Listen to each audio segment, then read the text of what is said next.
बुद्धिमान स्त्री के 3 प्रश्न। सबसे पहला, सर्वोत्तम दान क्या है? नंबर 2, सर्वोत्तम कमाई क्या है? और नंबर 3, सर्वोत्तम जीत क्या है? हाँ दोस्तों, एक बुद्धिमान स्त्री ने ये 3 प्रश्न किए। तो नमस्कार दोस्तों, कैसे हैं आप लोग? उम्मीद करता हूँ अच्छे ही होंगे। एक बार फिर स्वागत है आपका हमारे गजब ज्ञान यूट्यूब चैनल में। दोस्तों, आप लोगों से एक निवेदन है, कृपया वीडियो को पूरा देखें, क्योंकि आज आप लोगों को एक ऐसी बात बताने के लिए जा रहा हूँ, ऐसे 3 प्रश्न बताने के लिए जा रहा हूँ जो हमारे जीवन में बहुत ही लाभकारी होने वाले हैं। और ये बड़ी ही मोटिवेशनल ज्ञानवर्धक कहानी है दोस्तों। तो सबसे मेरा निवेदन है, कृपया वीडियो को पूरा देखें, अंत तक जरूर देखें। और अगर आप हमारे गजब ज्ञान यूट्यूब चैनल पर नए दर्शक मेहमान बंधु बनकर के आए हैं तो प्लीज हमारे चैनल को सब्सक्राइब करें और हो सके तो अपने परिवार और दोस्तों के साथ शेयर जरूर करें। दोस्तों, आप लोगों का समय ज्यादा बर्बाद न करते हुए आ जाओ कहानी की तरफ गौर करते हैं कि सर्वोत्तम दान क्या होता है, सर्वोत्तम कमाई क्या होती है और सर्वोत्तम जीत क्या हुआ करती है। तो देखो, तुंगभद्रा नदी के किनारे और एक उत्तम नगरी थी। उस उत्तम नगरी के राजा थे जिनका नाम था सुरजीत। उनके आंगन में एक 7 जुड़वा बच्चों ने जन्म लिया। एक 7 रानी के उदर से और 2 बेटा पैदा हुए। एक का नाम भरत रखा गया, एक का नाम विजय रखा गया। जब दोनों बेटाओं को पढ़ने के लिए गुरु के पास आश्रम में भेज दिया गया, उन दोनों का एक साथ जन्म होने के कारण उनमें खास अंतर कुछ नहीं था। शकल सूरत भी देखने में एक जैसी लगती थी, कोई बड़ा छोटा महसूस नहीं होता था। उनमें लगभग गुण भी एक जैसे थे। मेरे भैया, जब पढ़ाई अपनी पूरी करने के बाद जब वो दोनों बेटा विजय और भरत लौट करके आए, अब राजा के ऊपर चौथापन आ गया, बुजुर्ग अवस्था हो गई राजा की। अब राजा ने विचार किया, मुझे इन दोनों में से किसी एक को राजा बनाना है, किसी एक को इस और उत्तम नगरी का राजा घोषित करना है। तो इसका अब फैसला कैसे किया जाए? वैसे तो हमारी राजनीति का ये नियम हुआ करता था तब कि जो बड़ा बेटा होता था वही राज सिंहासन का मालिक हुआ करता था। लेकिन आज यहाँ पर ना तो कोई बड़ा है ना कोई छोटा है और ना कोई दोनों में ज्यादा कुछ अंतर है। तो राजा चक्कर में पड़ गए। राजा को चक्कर में पड़ा हुआ देख मंत्री ने सलाह दी, और मंत्री का काम भी यही हुआ करता है कि राजा अगर किसी बात को लेकर के चक्कर में पड़ जाए, किसी शंका में पड़ जाए, तो उसका समाधान करना बहुत जरूरी होता है मेरे भैया। तो मंत्री ने सलाह दी, महाराज मुझे मालूम है आप क्या सोच रहे हो। आप ये सोच रहे हो कि मैं किससे राजा बनाऊं, और दोनों लगभग एक जैसे लगते हैं। तो सुनो, जरूरी नहीं है उम्र से ही इंसान बड़ा छोटा हो। इंसान कुछ गुण से भी बड़ा छोटा होता है, कुछ बुद्धि से भी बड़ा छोटा होता है, कुछ धन से भी बड़ा छोटा होता है। और इस संसार का तो ये नियम हुआ करता है, किसी के पास थोड़ा सा ज्यादा धन हो गया तो इंसान उसे बड़ा इंसान समझने लगते हैं। तो महाराज एक काम कीजिए, इनकी आप बुद्धि की परीक्षा लीजिए, और बुद्धि की परीक्षा में जो पास हो जाएगा वही इस उत्तम नगरी का राजा घोषित किया जाएगा। मेरे भैया, आज राजा की समझ में आ गई, सुरजीत महाराज की समझ में आ गया। उन्होंने अपनी रानी के पास जाकर के कहा, रानी आज मैं तुम्हें बहुत महत्वपूर्ण कार्य सौंपने के लिए जा रहा हूँ। बोले क्या? बोली हमारे दोनों बेटा हैं, भरत और विजय। इन दोनों में आपको बुद्धि की परीक्षा लेनी है कि किसमें बुद्धि ज्यादा है, किसमें थोड़ी कम है।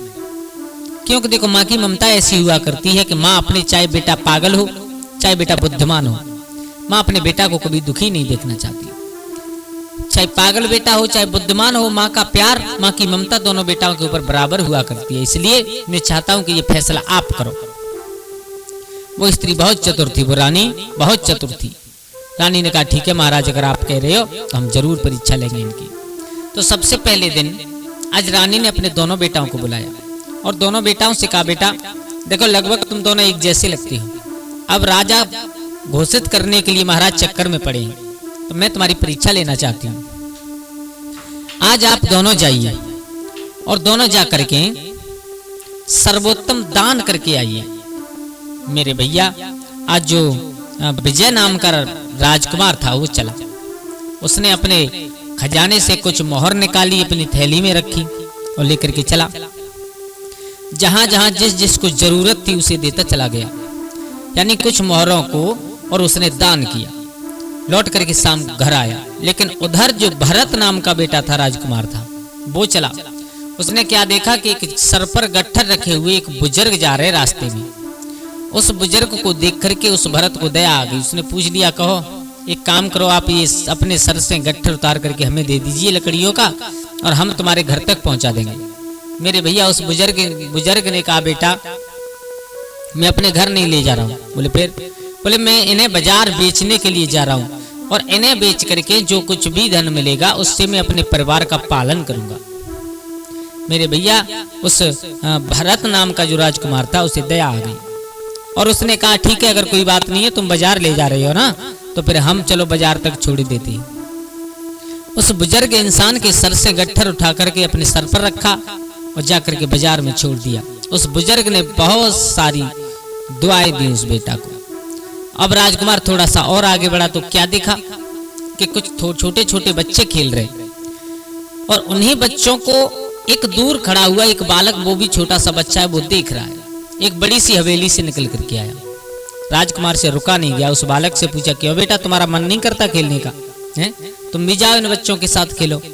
तो छोटे से बच्चे ने कहा, देखो साहब, हमारा मन तो बहुत करता है खेलने का, लेकिन कुछ मजबूरी ऐसी हुआ करती है कि आप ये सामने हवेली देख रहे हो ना, इसमें हम काम करते हैं, इसमें मेहनत करते हैं, मजदूरी करते हैं, घर के बर्तन साफ करते हैं, घर में सफाई करते हैं हम लोग। और अगर मैं इन बच्चों के साथ खेलने के लिए चला जाऊं तो मेरा मालिक आकर के मुझे पीटेगा, इसलिए मैं इनके साथ खेलना नहीं चाहता।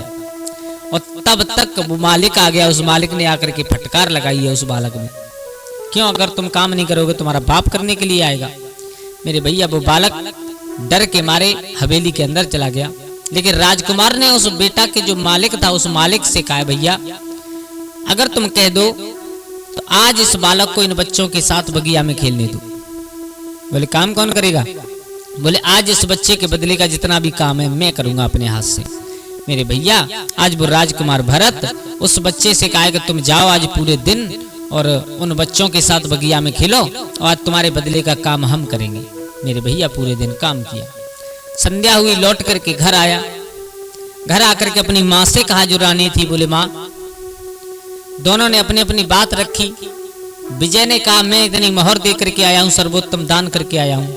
लेकिन उस भरत ने कहा मैया ये मोहर जितनी भी है हमारे इस खजाने में, इनके ऊपर हमारा अधिकार नहीं है, ये सब प्रजा का धन है, और दूसरे के धन से दान करना ये एक पाप हुआ करता है। मैया मैं ये सब नहीं करना चाहता, और मैं आज अपने पूरा हाल बताया, अपने शरीर से मेहनत करके आया हूँ। जब दूसरा दिन हुआ, दूसरे दिन फिर रानी ने कहा आज दोनों बेटा जाओ, आज दोनों बेटा सर्वोत्तम कमाई करके लाओ, जो सबसे उत्तम कमाई होती है उस कमाई को करके लाओ।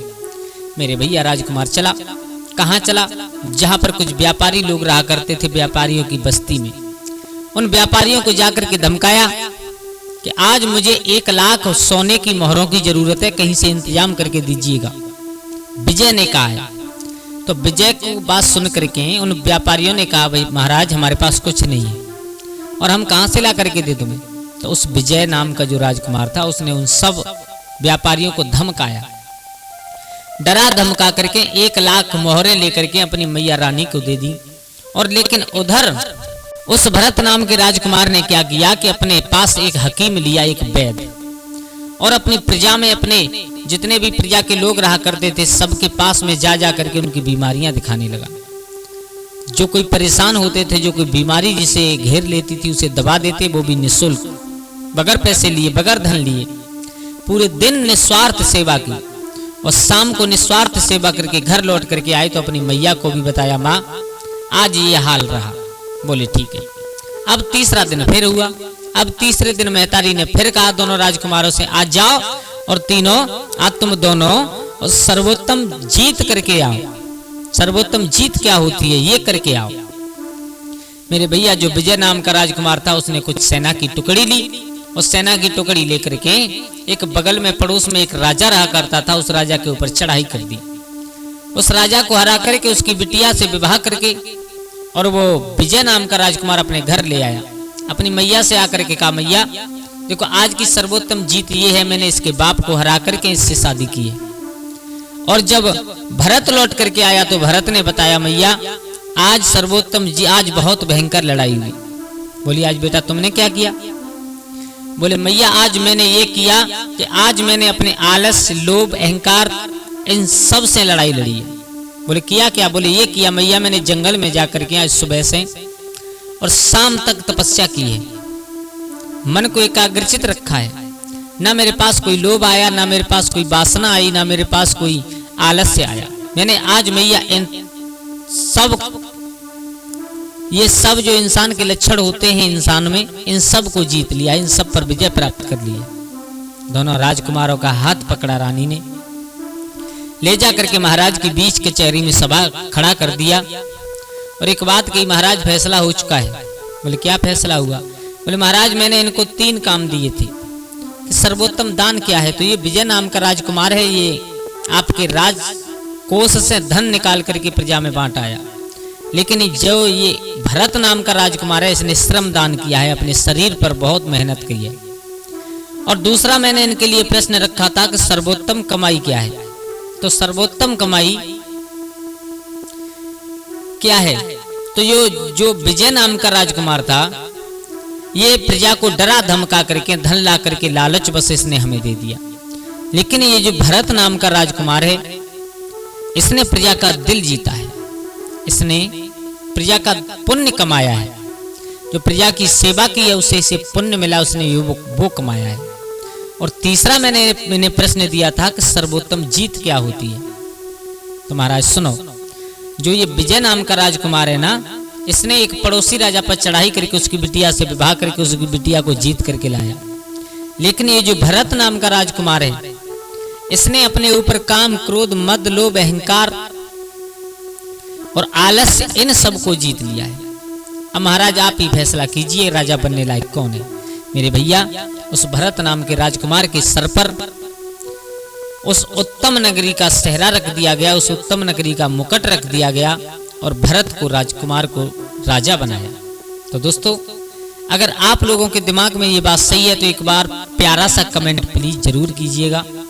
और अगर ये हमारी कहानी अच्छी लगी हो तो प्लीज हमारे गजब ज्ञान यूट्यूब चैनल को सब्सक्राइब करें और हो सके तो अपने परिवार और दोस्तों के साथ शेयर जरूर करें। आज के लिए बस इतना ही, कल फिर मिलते हैं किसी एक नई कहानी, एक नई चर्चा के साथ। तब तक के लिए सभी लोग आनंदित रहें, खुश रहें। जय श्री राधे, जय श्री राम।